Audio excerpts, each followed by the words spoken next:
I've never been one for superstitions or ghost stories. I've always been the type to roll my eyes at the suggestion of the supernatural. But something happened last year that I can't easily explain away, no matter how hard I try to rationalize it. My friends, John, Carrie, and I had planned a weekend camping trip in a popular national forest. We'd been before and knew the area well enough. We weren't rookies. We came prepared with maps, compasses, and bear spray. We pitched our tents near a stream, had a hearty meal, and shared jokes around the campfire.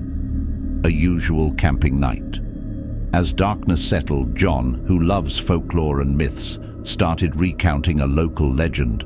Apparently, hikers sometimes reported hearing phantom footsteps around the area we were camping in. Unseen entities that followed but never revealed themselves. I chuckled and made some Scooby-Doo reference. Carrie just told him to shut up. She didn't want to be freaked out. We eventually called it a night. Somewhere around 3 a.m., I woke up. The woods were dead quiet, except for the sound of the stream. I was about to settle back into sleep when I heard it. Soft footsteps crunching on fallen leaves. My eyes snapped open, but I stayed still, straining to hear. The sound got fainter until it disappeared. I waited for several minutes, heard nothing more, and convinced myself it was probably an animal. The next morning over breakfast, John and Carrie were chatty, talking about future camping spots. I was about to brush off last night's incident as a figment of my imagination when Carrie hesitantly asked, "Did any of you hear footsteps last night?" John laughed. "Part of the local ghost story experience, eh?" But Carrie didn't laugh. She looked genuinely uneasy. I chimed in, admitting I'd heard it too. John suggested it was probably an animal or a curious camper from another site. That explanation seemed to ease Carrie a bit, but something didn't feel right. The footsteps had sounded deliberate, almost human. Still, we went on with our day, hiking and exploring. It wasn't until late afternoon, when we were making our way back to our site, that things got truly strange. We reached a clearing we hadn't crossed before. In its center was a stack of rocks, piled in a way that didn't seem natural. John, intrigued, thought it might be a trail marker or an old boundary. It struck me as odd, but I didn't dwell on it. That night, the atmosphere was tenser. None of us brought up ghost stories or legends around the fire. We all retreated to our tents relatively early, and I lay there for a long time before sleep took me. Again, I woke up in the middle of the night, but this time the silence was broken by the unmistakable sound of footsteps. I sat up, my heart pounding. They were getting louder, closer. Then Carrie's voice shattered the silence. "Who's there?" she yelled from her tent. No response. I unzipped my tent and Carrie did the same. John joined us, bleary-eyed and annoyed, until he saw our faces. We stood there, staring into the darkness. John finally broke the silence. "This is getting ridiculous. I'm going to take a look." I grabbed his arm. "Are you crazy? What if it's a bear or some deranged person?" John shook his head. "Look, let's be rational. We're probably not the only campers in this forest. Maybe someone lost their way." We all reluctantly agreed, but no one wanted to be left alone, so we all went, flashlights in hand. We combed the surrounding area but found nothing. No signs of any animal or human activity near our site.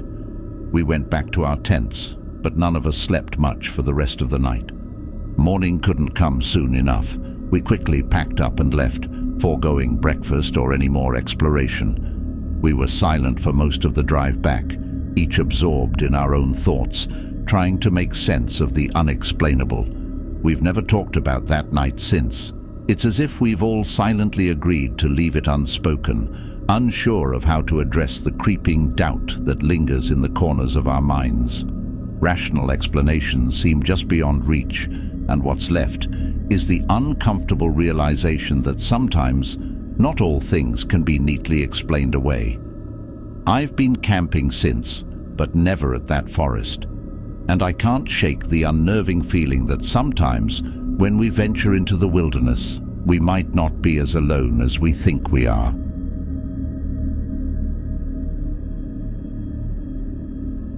I'm an avid outdoorsman. Hiking, camping, you name it. I've been doing it for years, and nothing ever really fazed me until last summer. I took a weekend trip with my friends, Mark and Sarah, to the Adirondack Mountains. We'd camped there before, but this time we wanted something a bit more remote, a site that required a solid day's hike to reach. We were stocked with all the essentials: map, compass, first aid kit, and bare canisters for our food. Just a simple weekend getaway, or so we thought. Mark suggested we try a site he'd heard about from a co-worker. According to his friend, it was secluded, picturesque, and rarely visited. It was off the official trail system, which meant no casual campers and no rangers checking in. It sounded ideal. The hike in was strenuous but rewarding. Deep woods, steep climbs, and stunning overlooks. We arrived in the late afternoon and set up camp in a small clearing, surrounded by towering pines. Exhausted but content, we built a fire, cooked some food, and settled in for the night. Here's where the unsettling part starts. Around midnight, we began to hear soft footsteps in the distance. Now, we're seasoned campers, and we know the woods are full of creatures. Normally, I'd have shrugged it off as an animal. But there was something about this that seemed methodical, almost intentional. The footsteps seemed to encircle our campsite, neither approaching nor retreating. At some point, Mark whispered, "Should we check it out?" "No," I replied. "If it's an animal, best not to spook it. If it's a person, we don't want a confrontation out here." We waited. Finally, the footsteps ceased. We stayed awake a little longer, but eventually exhaustion overcame us and we retreated to our tents. The next day, we hiked around and tried to shrug off the odd experience. It wasn't until we returned to camp that we noticed something odd. All the small stones that lined the campfire had been rearranged. Instead of a simple circle, they now formed an intricate spiraling pattern. None of us had done it. The only explanation was that someone, or something, had entered our camp while we were away. The footsteps from the previous night flooded back into our minds, and we couldn't shake the unease. "We should go," Sarah finally said. "Something's not right." I hated to admit it, but I agreed. We packed up, but by this time it was late afternoon. We'd never make it back before nightfall. Grudgingly, we agreed to stay one more night, but we'd forgo the fire and keep a low profile. Night came, and so did the footsteps. This time they were closer, more deliberate. I gripped my camping knife tightly, my eyes straining to see beyond the beam of my flashlight. The footsteps seemed to stop right at the edge of the clearing, as if waiting. Then they retreated, slowly fading into the distance. We didn't sleep that night. As soon as dawn broke, we packed up and practically ran the entire way back. Once we were safely home, I did some research. I discovered that the area where we'd camped was close to a long abandoned settlement that dated back to the early 1900s. I also found several accounts of missing persons and unsolved cases over the years. Most were probably unrelated, but one caught my eye. A man camping alone had gone missing, and his camp was found undisturbed except for the strange arrangement of stones around his campfire. He was never found. Was our experience related? I can't say for sure. What I can say is that I won't be going back to find out. Sometimes the wilderness isn't just indifferent, it can be malevolent, and there are things out there that defy explanation. That's a hard pill to swallow for a guy like me, but it's a lesson I'll never forget.